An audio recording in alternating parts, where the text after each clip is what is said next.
No serious student of Catholicism can ignore the massive and deeply influential figure of John Henry Newman. Newman has been characterized as perhaps the greatest Catholic theologian since Thomas Aquinas. And he was undoubtedly one of the most important theological influencers of the Second Vatican Council. His work represents the first and most notable attempt to place Catholic thought in dialogue with the Enlightenment. He was one of the most elegant stylists in the English language. When James Joyce was told that he was the most accomplished writer of English, the great Irish novelist responded, "Nobody has ever written English prose that can be compared with that of a prince of the only true church," referring, of course, to Newman himself. Newman was many things: controversialist, apologist, theologian, educator, poet. But through it all, he was a lover of the truth. Toward the end of his career, upon being made a cardinal, he summed up his life's work as follows: "For 30, 40, 50 years, I have resisted to the best of my powers the spirit of liberalism in religion," by which he meant the view that religious statements are not matters of truth and falsity, but only expressions of subjective sentiment. Seeking the truth, especially the truth about God, was the principal passion of his life. And it remained so until his dying day, for he ordered that on his grave there should be inscribed the motto, "Ex umbris et imaginibus in veritatem," from shadows and images into the truth.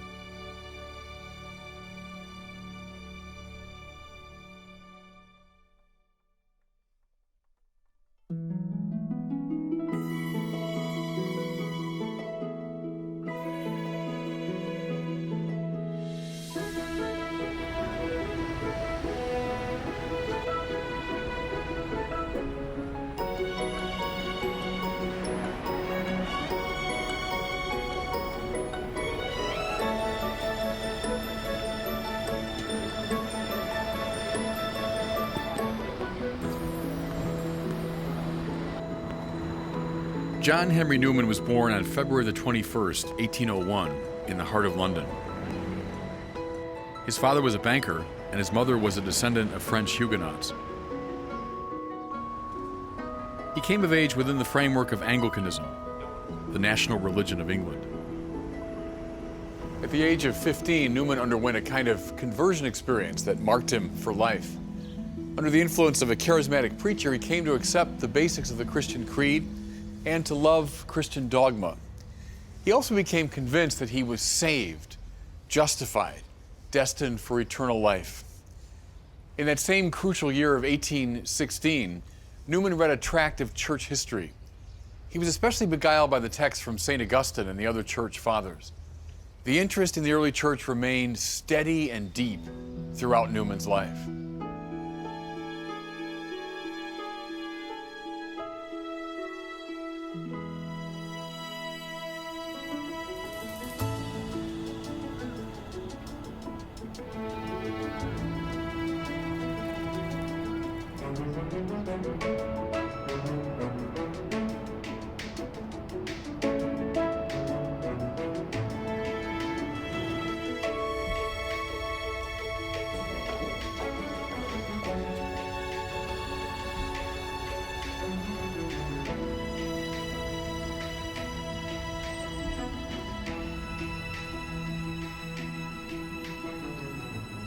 In June of 1817, Newman was enrolled at Oxford University. And it's scarcely possible to overestimate the role that Oxford played in Newman's life. It was the place of his greatest intellectual, personal, and spiritual formation. What Paris was for Thomas Aquinas, what Florence was for Dante, Oxford was for Newman.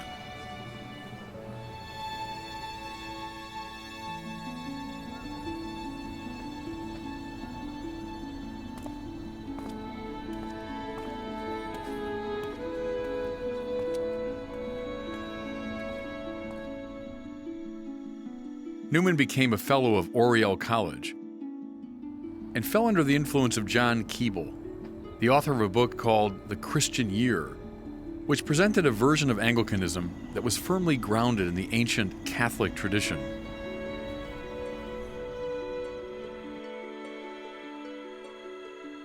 What this meant more concretely was a rootedness in the sacramental view that, in Newman's words, material phenomena are both the types and instruments of real things unseen. In December of 1832, Newman undertook a journey through southern Europe with an Oxford friend of his. When the two men came to Rome, they were deeply impressed by the many expressions of ancient Christianity that they found, but they were little impressed by contemporary Roman Catholicism, which they found superstitious and out of step with the patristic consensus. Newman resolved increasingly to make his life's work the finding of a middle way between Protestantism and Catholicism.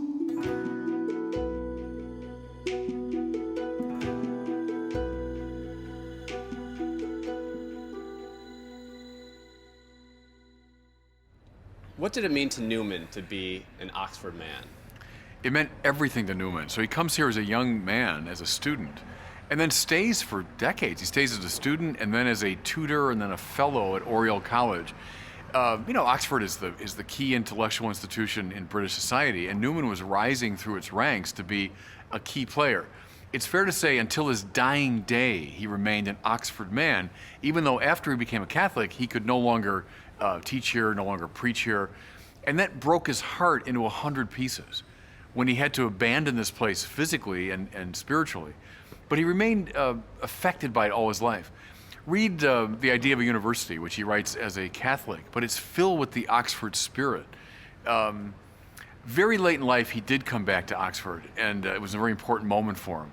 But Oxford never left him.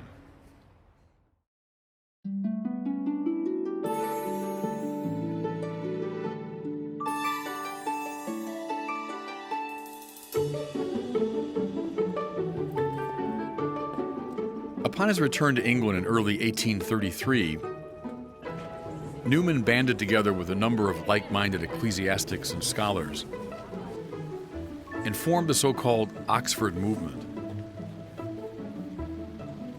The various participants commenced to write essays or tracts on various aspects of church life and theology. Hence, the Oxford movement figures came to be called Tractarians. What precisely were they for? Newman laid it out in terms of three principles. First, the principle of dogma, which pitted the Tractarians against all forms of liberalism. The view, as we saw, that dogma is but a derivative expression of feeling. Dogmas have intellectual substance, and they matter for the life of the church.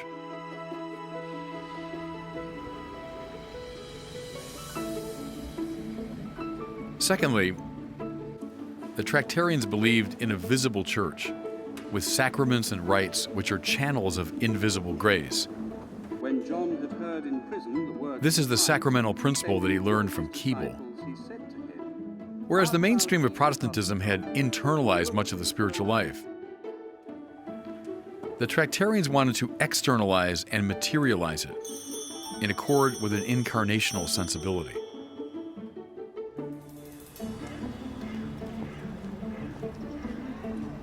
The third principle, which Newman eventually repudiated, was the anti-Roman principle. Though they wanted to Catholicize Anglicanism, the Tractarians felt that Roman Catholicism had wandered from the Church of the Apostles and the Fathers.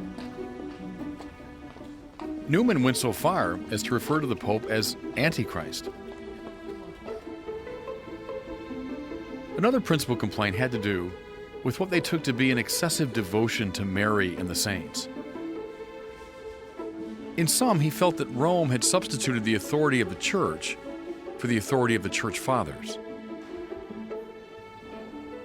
In 1841, Newman composed what would prove to be his final tract, the infamous tract number 90. In this essay, he laid out his familiar via media position, but he also chose to focus on a particularly neuralgic point in British public life, namely the holding of the 39 Articles. These were the basic statements of Anglican belief that had to be sworn to by anyone holding public office or a professorship at a major university. What Newman was attempting in Tract 90 was a Catholic reading of the Articles, according to his understanding of that term. Though the language of Tract 90 was pretty rarefied and the intended audience more or less academic, the response to it was widespread and incendiary. For Newman was touching upon a cornerstone of the British establishment. Consequently, in his own language, he was condemned as a traitor in every part of the country, through every organ and occasion of opinion, in newspapers, in periodicals, at meetings, in pulpits, at dining tables, in coffee rooms, and railway carriages. His life at Oxford, as he knew it, was about to change forever.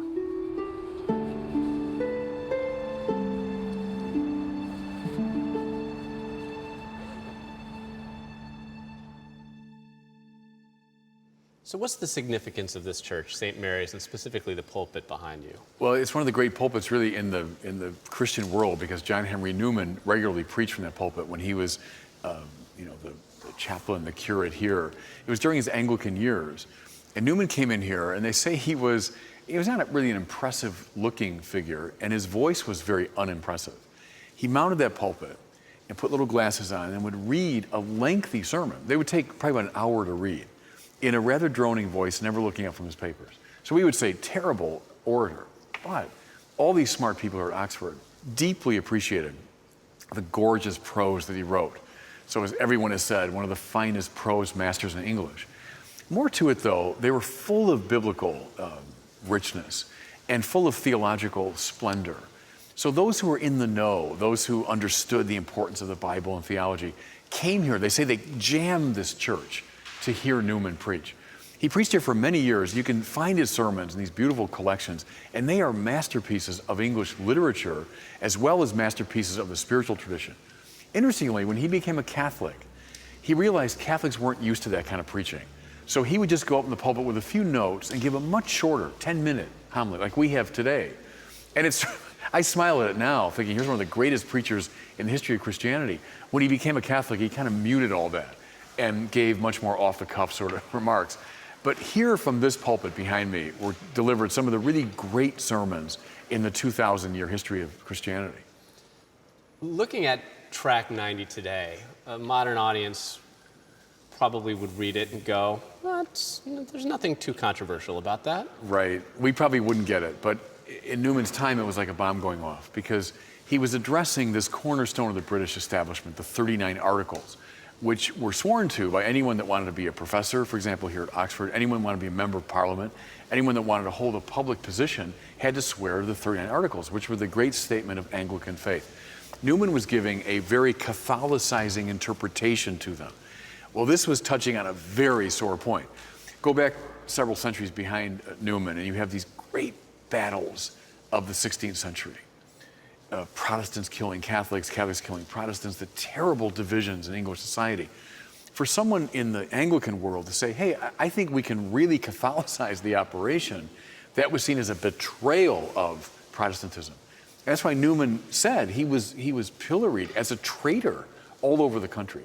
It was not just a matter of disagreeing about fine points of theology. It was betraying the Protestant Anglican heart of the society. And Newman knew it. He knew that was going to happen.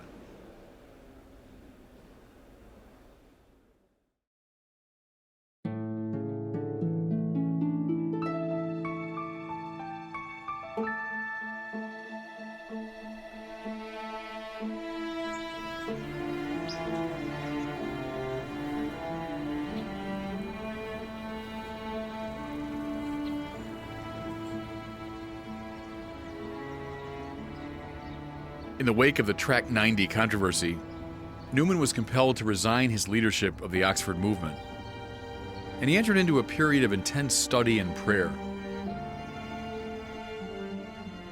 He took up residence in the village of Littlemore, just outside of Oxford, living in a converted horse stable in great simplicity and under a quasi-monastic discipline. There he returned to the close reading of his beloved church fathers. What he found took his breath away. As we have seen, Newman prided himself on staking out a via media, a middle way between Protestantism and Roman Catholicism. But when he examined the fierce arguments that raged in the 4th and 5th centuries concerning the identity of Christ, he found 3 positions, 2 extreme and 1 mediating. One extreme was heretical, and so was the middle position. But the other extreme was orthodox, and that turned out to be the position of the Catholic Church up and down the centuries. He saw a devastating analogy between the ancient scenario and the present-day situation. Protestants seem to be on the extreme left, Catholics on the extreme right, and Anglicans taking up the middle position. Around the same time, he came across an article that cited an adage by the great St. Augustine, Securus judicat orbis terrarum, which roughly translates, "It is the whole world that judges securely." This hit him like a thunderbolt. The adage implies that the entire church, across space and time, best judges the truth of Christian doctrine. But the Anglican Church was, by definition, the church of a particular country and culture. Moreover, antiquity, Newman's lodestar, was only one moment in the church's history, not the whole of it.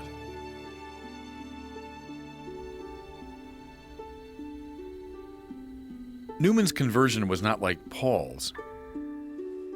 It was more like Augustine's, slow, meditative, unfolding over time. After much agonizing thought and prayer, Newman, on October the 8th, 1845, dramatically knelt before Father Dominic Barbary, a well-known Passionist priest, and asked to be received into the Catholic Church.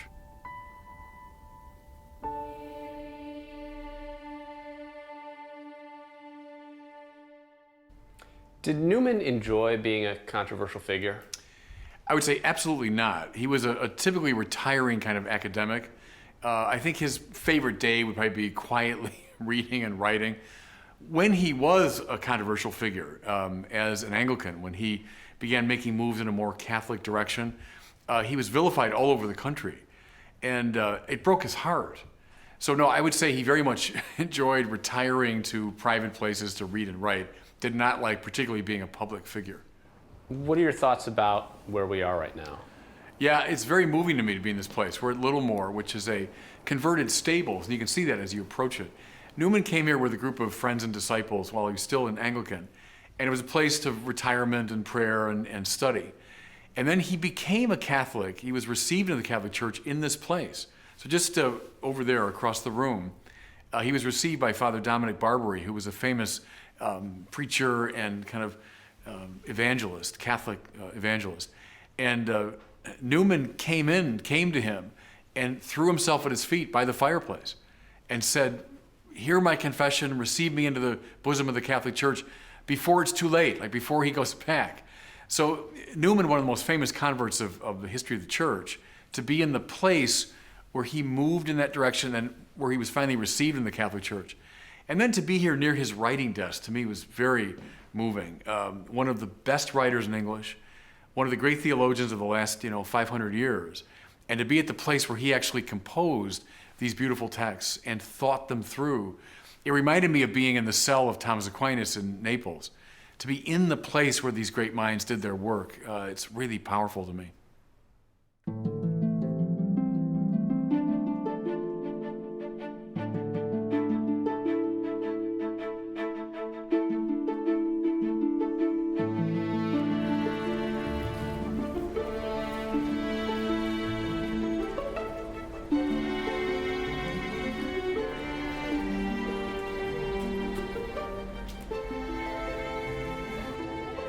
After some hesitation, Newman decided to become ordained as a Catholic priest, and consequently made his way to Rome and seminary studies at the Propaganda College. This period was a difficult and often awkward time for Newman, one of the greatest theological minds in Europe, compelled to attend classes with seminarians. It's fair to say that Newman was not overly impressed with the quality of the theological education he received in Rome. We must keep in mind that this was a fairly decadent period in the history of Catholic theology, scholasticism having ossified into something cramped, self-referential, and defensive. At one point, Newman had a formal audience with Pope Pius IX. While bending to kiss the Pope's foot, which was the custom at the time, Newman knocked his head on the papal knee. Later, he commented that this pretty much summed up his relationship with Pius IX. While in Rome, Newman became acquainted with the Roman oratory of St. Philip Neri. This was a community of secular priests living under a rule, but not under vows. Newman was charmed by the urban setting of the oratories and by the intellectual discipline of the community, but especially by the shining example of St. Philip Neri himself. After a good deal of thought and prayer, he resolved to join their company and to establish an oratory in England upon his return. Newman was ordained to the Catholic priesthood on May the 30th, 1847, and then spent a few months in an Oratorian novitiate. He arrived in London on Christmas Eve of that same year and began the second half of his life.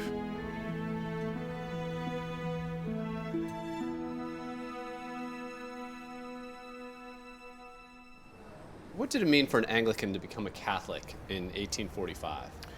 It was like an earthquake, like a disaster. I mean, so we think today someone goes from being an Anglican to being a Catholic, we'd say, oh, good, I'm glad you're following your conscience and good for you.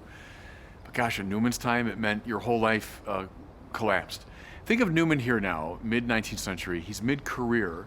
He's a nationally known figure. He's a professor at Oxford University, one of the leading lights in the Anglican Church. He's a key member of the British establishment.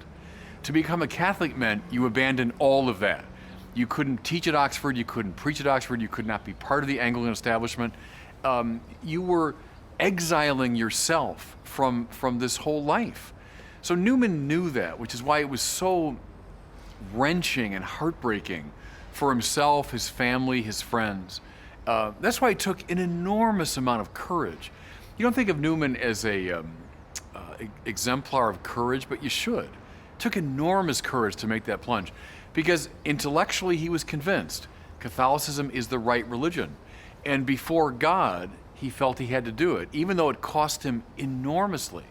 Then, of course, think about this. He becomes a Catholic. Did the Catholics receive him with open arms? Well, some did, but many were deeply suspicious of him. They said, well, he's a former Protestant minister. He was an Oxford professor. How can we trust him? So the Protestant establishment was down on him, and the Catholic establishment was suspicious of him, which is why he felt really at midlife that he was a failure. He was rejected by everybody.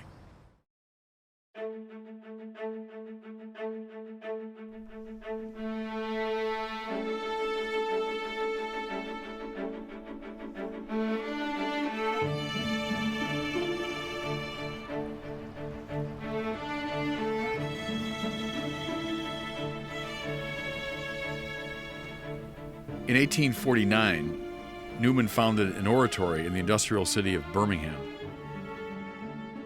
His first major work as a Catholic, Lectures on the Present Position of Catholics in England, is a wonderful example of his apologetic or controversial writing. Newman was a wicked satirist and polemicist, and nowhere are these gifts on fuller display than in these lectures.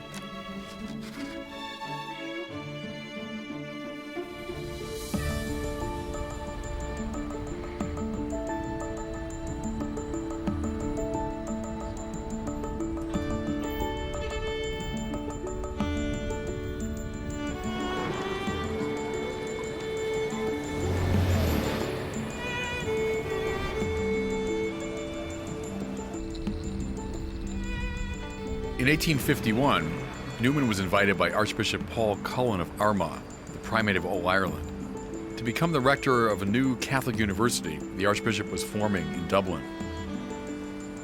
In connection with his new position, Newman delivered in Dublin a series of lectures on the nature of university education. These were immediately and immensely popular, and were later collected as a book, The Idea of a University, one of Newman's most important. Unfortunately, Newman's administration of the Catholic University of Ireland was a somewhat rocky affair. From the beginning, he faced opposition from many of the Irish bishops who were suspicious of him personally, but also some of his novel ideas about university education. Deeply frustrated, he resigned the rectorship in 1859. It's fair to say that Newman's honeymoon as a Catholic was short-lived. Most Anglicans, of course, viewed him as a traitor, and many English Catholics were suspicious of his work.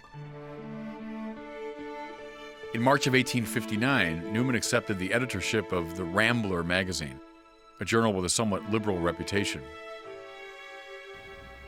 He rode that horse for only a year, for a great controversy arose from an article that he penned for the Rambler called "On Consulting the Faithful in Matters of Doctrine." Conservative Catholics were unanimous in criticizing him, and Pius IX himself let it be known, through the Bishop of Westminster, that he was not pleased with Newman's ideas. The years following his resignation from the editorship of the Rambler were by all accounts the worst of Newman's life. Of a somewhat depressive character by nature, he was at this point in his life overwhelmed by feelings of rejection and failure. He said he felt like Sisyphus.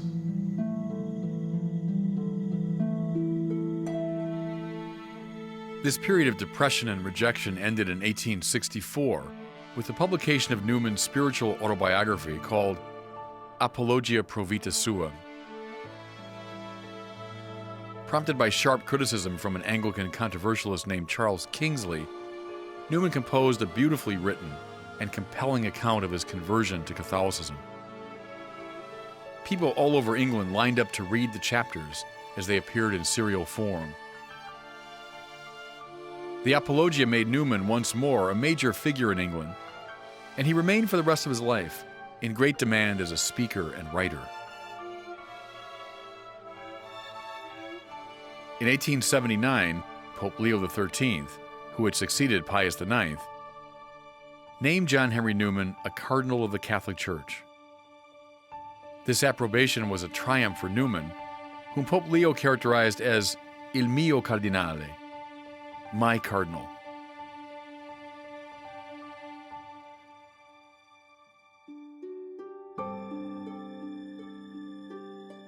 John Henry Cardinal Newman died on August the 11th, 1890, at the Birmingham Oratory. He was beatified by Pope Benedict XVI in September of 2010.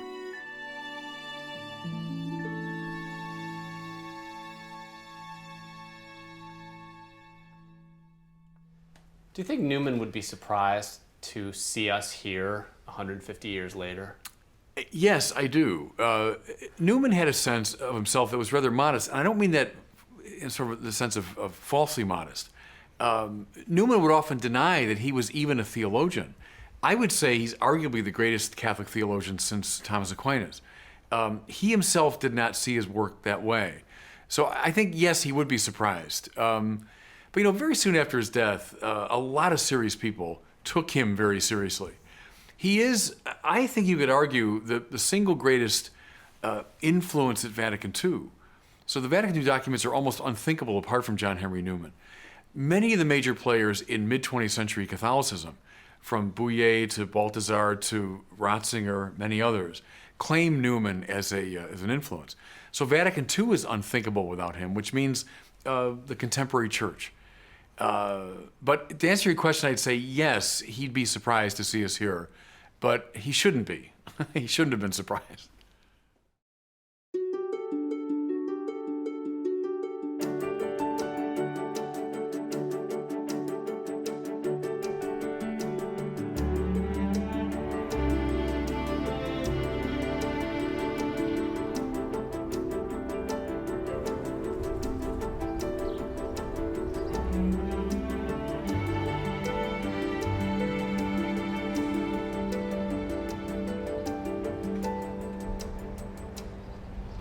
first of Newman's major works I want to consider is his mid-career masterpiece, an essay on the development of Christian doctrine, a work that he began when he was still an Anglican and which he finished as a Roman Catholic.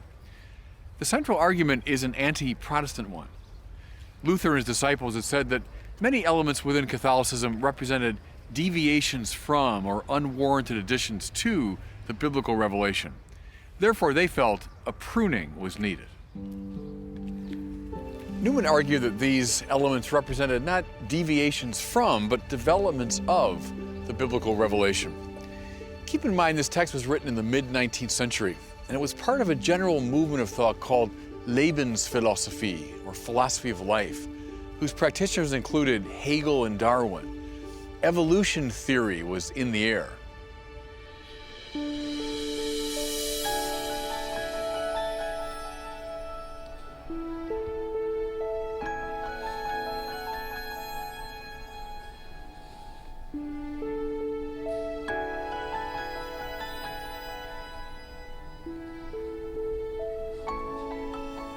Newman says that doctrines are like living organisms that evolve over time, only gradually revealing the fullness of their meaning.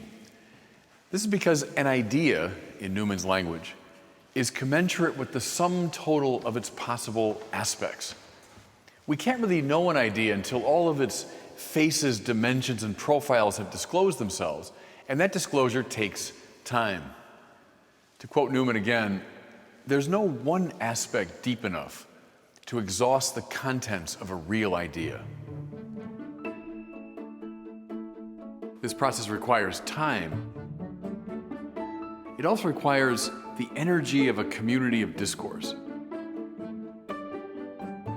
Ideas are mulled over, debated, analyzed, considered, turned upside down, tossed back and forth, all in a lively, argumentative enterprise. And this process is not obscuring, it's clarifying. Newman illustrates this point with a striking analogy. I'm quoting him. It is sometimes said that the stream is clearest near the spring. Whatever use may fairly be made of this image, it does not apply to the history of a philosophy or a sect, which on the contrary is more equable and pure and stronger when its bed has become deep and broad and full. And only in light of this analogy can we properly grasp the meaning of one of Newman's most famous adages. In a higher world, it is otherwise.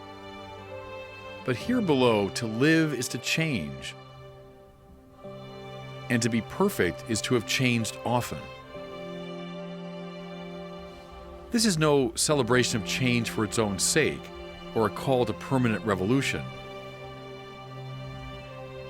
It is an affirmation that the development of doctrine that is on display in Catholicism is a sign of life and not of decadence. One of the cleverest and most surprising moves that Newman makes in this text is to show that development, the lively unfolding of doctrine, has to be accompanied by the affirmation of the Church's infallible teaching authority. As we've seen, ideas develop through the work of writers and professors and critics and commentators. But development can be accompanied by corruption, evident enough from the number of heresies that have sprung up in the life of the Church.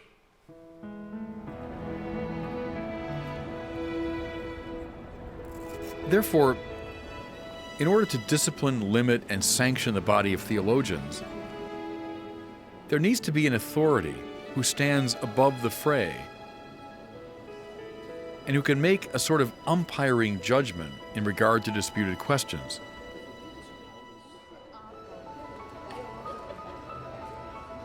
Newman's argument can be laid out in neat logical form. If revelation is part of the divine dispensation, and if the contents of revelation necessarily develop over time and space, God must have desired that His church be gifted with a living voice of authority.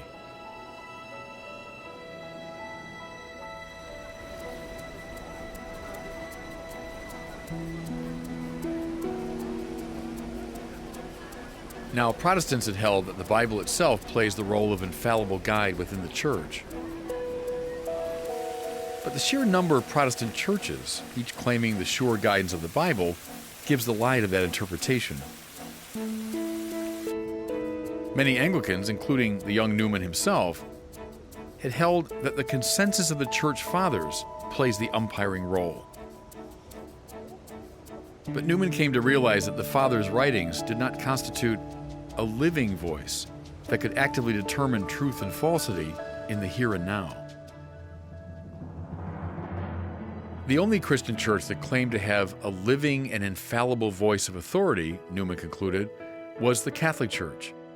And this was one of the principal reasons that he crossed the Tiber. Keep in mind that he was writing this text precisely as he was making the move to Catholicism. What makes this text so compelling for our time is the manner in which Newman addresses the concerns of both liberals and conservatives. On the one hand, he nods vigorously towards a liberalism that would insist upon the importance of change and development in the life of the church, even at the level of doctrine. By the same token, he nods with equal vigor towards a conservatism that would insist upon the necessity of an infallible authority. His peculiar genius was to have seen how these two features are not mutually exclusive, but mutually implicative.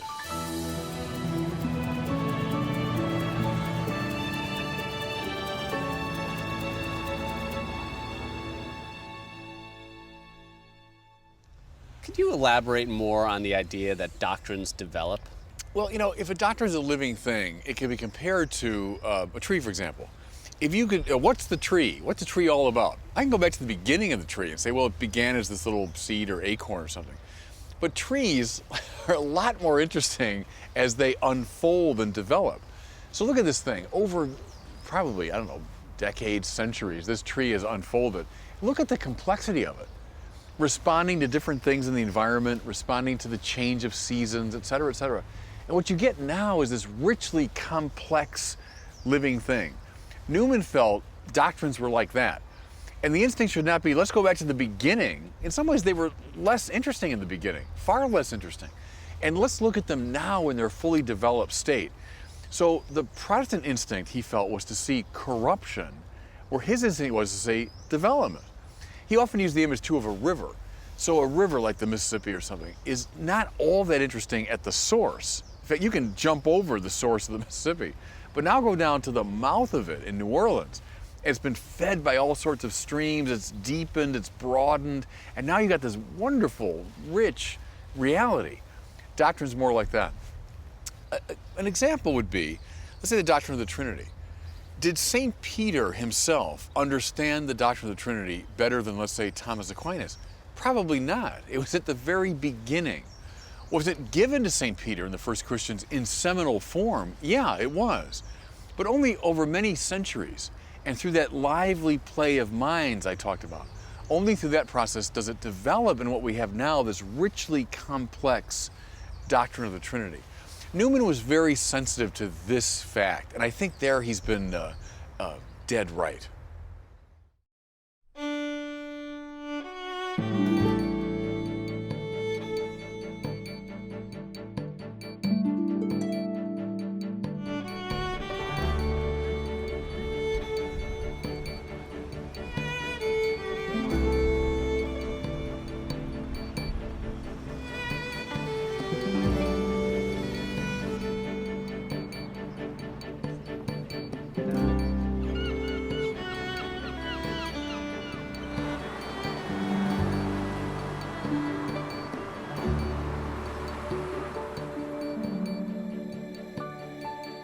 We recall that the idea of a university is a compilation of 9 lectures that Newman gave in Dublin in 1852 on the subject of university education. They constitute one of Newman's best-loved works, and they are marked through and through by the master's incomparable prose style.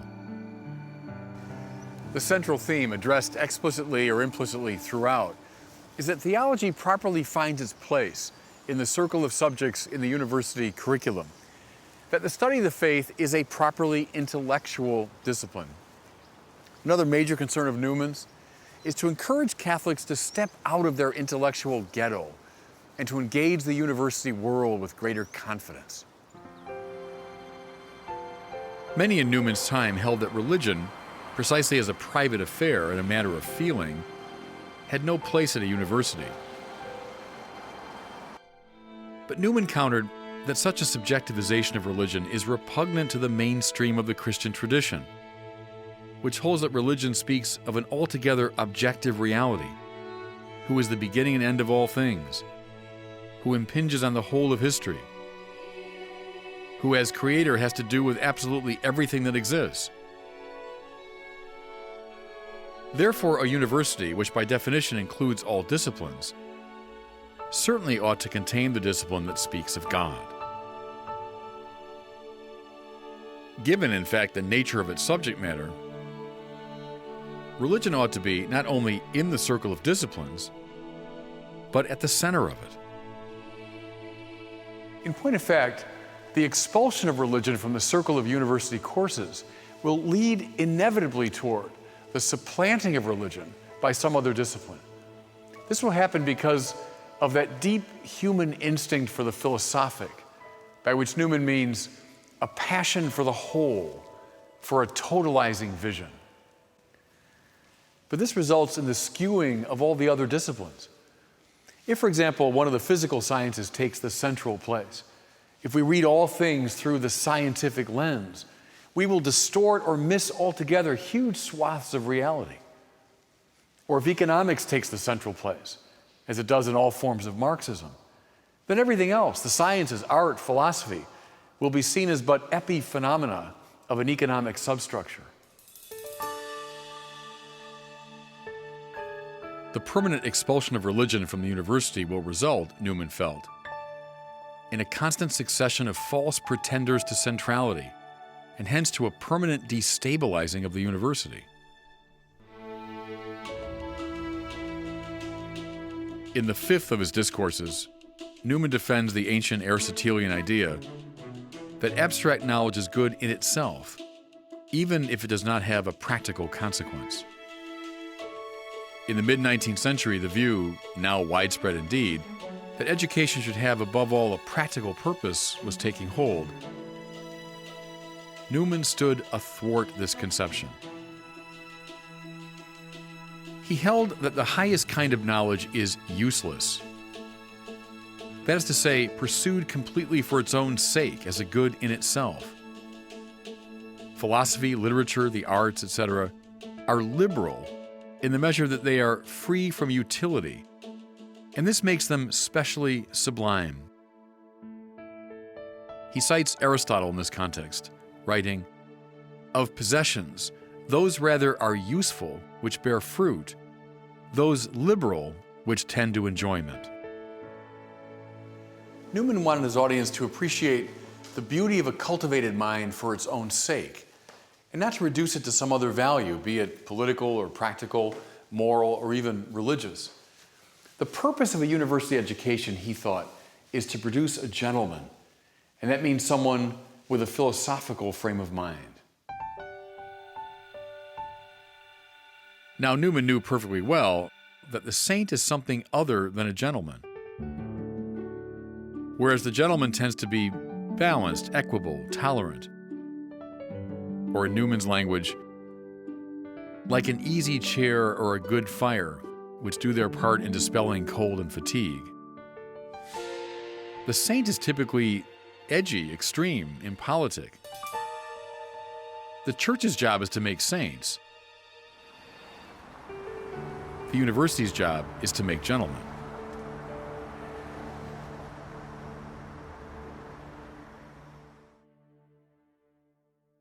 Why is Newman's idea of a university still relevant today? I think it's relevant for a lot of reasons, but I isolate one in particular, which is the insistence upon the importance of a liberal education. We tend to be, especially in America, very oriented toward the pragmatic.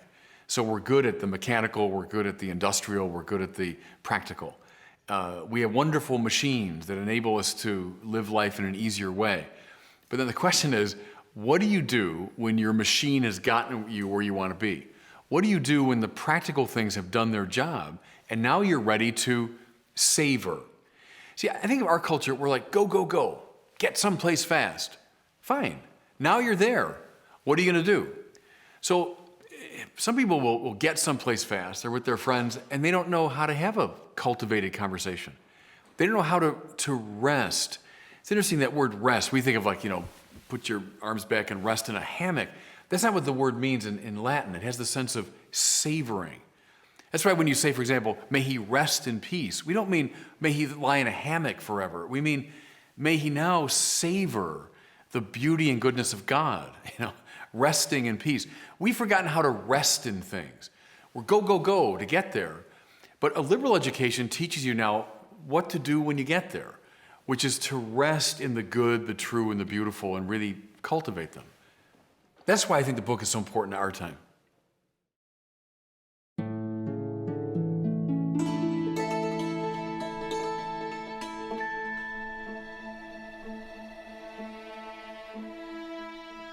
John Henry Newman's masterpiece, The Grammar of Assent, was published in 1870 when he was 69 years old.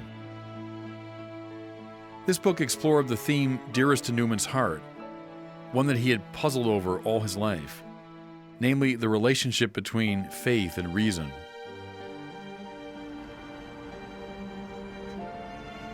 More precisely, Newman wanted to know how we come to assent to religious propositions.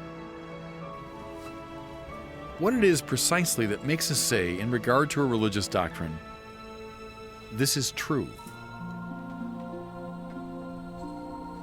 What he came to see clearly, and the entire book really lays out this intuition,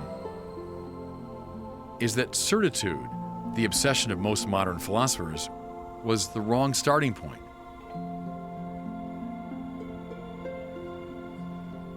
The right point of departure is assent, the psychological and intellectual act of accepting a proposition. His first move is to distinguish between what he calls notional assent and real assent. By notional assent, we acquiesce to abstract propositions, to mathematical formulas, to philosophical ideas. But by real assent, we come to accept concrete things, images, and impressions. So, for example, one might entertain the notion that slavery is a bad thing, but that conviction might float on the surface of one's intellectual life until one comes into real visceral contact with slavery. In the American context, we might speak of the influence that Uncle Tom's Cabin had on the national psyche in the 19th century. In a similar way, the verses of Scripture, which one memorized as a child and to which one gave a sort of notional assent, take on enormous power as they are brought before the imagination as real objects. A basic contrast between the two types of assent is this. Real assent affects action and behavior in a way that notional assent never can. Here are Newman's own words. Persons influence us. Voices melt us. Looks subdue us. Deeds inflame us. Now take a few steps.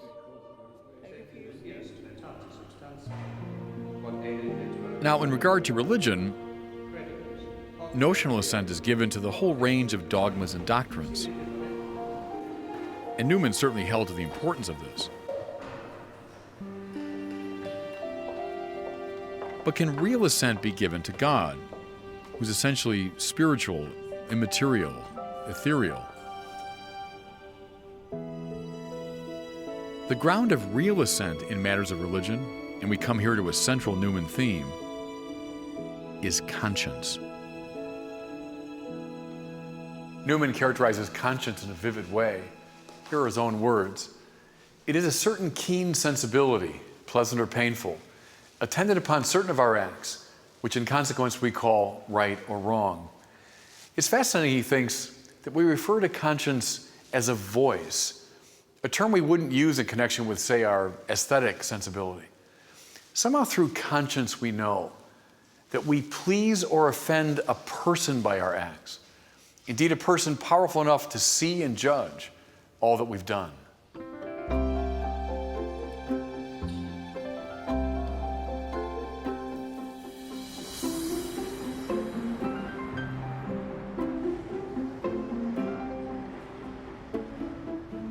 The section of the grammar of assent that's the most technical and the most influential is the one in which Newman takes on the thought of John Locke, the great English philosopher. Locke had said, the quality of one's assent should be tightly correlated to the quality of the inferential support that one can muster for it. In other words, if the inferential support is slight, then the assent should be slight. If the argument is stronger, then the assent should be stronger. If the argument is clinching, then the assent should be absolute. But Newman saw that, in point of fact, we often give total assent to propositions for which there is far less than clinching inferential support. In his famous example, no one hesitates even slightly in affirming that Britain is an island, though there's no absolute logical justification for that claim. Rather, the assent is based upon a whole congeries of hunches, intuitions, testimonies, perceptions, and hints, none of which by itself would constitute a proof, but all of which taken together move the mind to assent. The upshot of all this is that assent, panache Locke, is not reducible to inference. That we live on a global planet covered with tracts of land and sea, that we had parents, that we cannot live without food, that one day we will die. None of that is known with apodictic certitude, but all of it is assented to without hesitation. We come to assent through an extremely subtle, indeed invisible or largely unconscious process of weighing converging probabilities. Newman invented a term for this feel, this intuition. He called it the illative sense. Angels don't require an illative sense, but human beings do. Why does all this matter? Well, if you want to draw people to accept the truths of the Christian religion, if you want, in a word, to evangelize, you have to use both formal and informal logic. You have to construct syllogisms, yes, but you also have to bear witness. You have to make arguments, yes, but you also have to stir up people's emotions. You have to appeal, in a word, to both notional and real assent.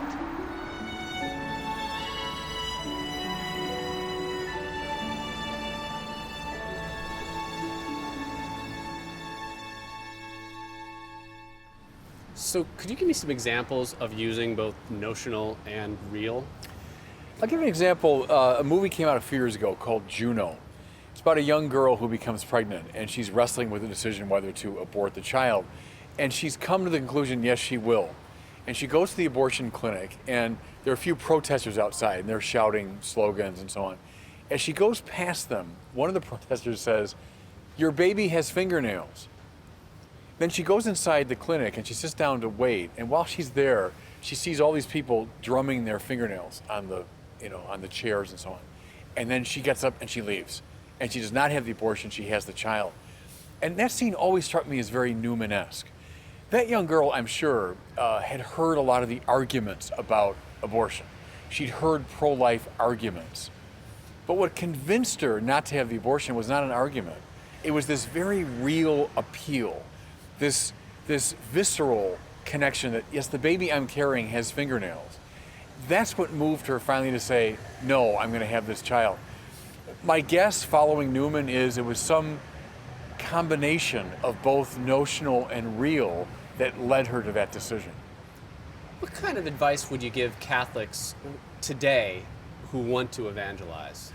Well, I would say follow John Henry Newman. In other words, often we just argue past each other. So one side launches an abstract argument, the other side launches another one back, and they go beyond each other. I think a good evangelist uses everything in his or her arsenal. Abstract arguments, of course, and we should use those. Newman loved the notional level, but use hunch, instinct, experience, memory, appeal not just to ideas, but appeal to visceral emotion. Use all of it, because you never know what's going to move somebody. Think of those famous cases of people that were converted to the faith by looking up at a rose window in a cathedral. It wasn't an argument, it was the splendor, the beauty of that particular rose window. Or often it's the moral example of someone, you know, a saint's life that leads someone to say, yes. So I think Newman is a very important figure there, so we don't just get stuck in our heads.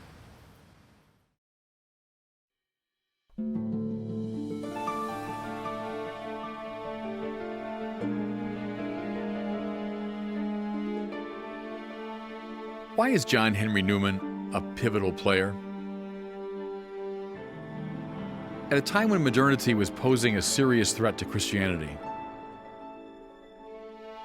Newman did not shrink from the challenge. Rather, he went out to meet the modern objections with confidence, intelligence, and panache. His intellectual base was in the fathers of the church, but he understood Locke and Hume just as well. His thought represents a thrilling dialogue between the ancient faith and modernity. At a time when subjectivism and sentimentalism, what he termed liberalism, was threatening classical Christianity from within, Newman responded with a bracing insistence on the objective integrity of the church's dogmas. At a time when many felt that a self-respecting intellectual of the modern age could not believe in the biblical view of the world, Newman, both by the acuity of his mind and the witness of his life, proved this false.